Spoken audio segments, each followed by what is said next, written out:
YouTuber Shafiq গ্রেপ্তার। পল্লীগ্রাম টিভির প্রাক্তন শিশু অভিনেতার বিরুদ্ধে গুরুতর অভিযোগ।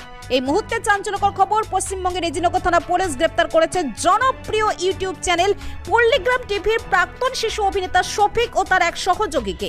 অভিযোগ, বিয়ের প্রলোভন দেখিয়ে কিশোরীর সঙ্গে শারীরিক সম্পর্ক স্থাপন। পুলিশ সূত্রে জানা গিয়েছে, শফিক প্রায় 1 মাস আগে পল্লীগ্রাম টিভি চ্যানেল ছেড়েছেন। অভিযোগকারিনী কিশোরী পরিবারের অভিযোগের ভিত্তিতে রেজিনগর থানায় মামলা দায়ের হয়। ভারতীয় ন্যায় সংহিতা বিএনএস এর 69 ধারা প্রতারণামূলক উপায়ে শারীরিক সম্পর্ক এবং পক্সো আইনের সংশ্লিষ্ট ধারায় মামলা রুজু করে শফিক ও তার এক সহযোগীকে গ্রেপ্তার করা হয়েছে। তদন্তে দেখা যাচ্ছে, অভিযুক্তরা কিশোরীকে বিয়ের প্রতিশ্রুতি দিয়ে প্রতারণা করেছেন।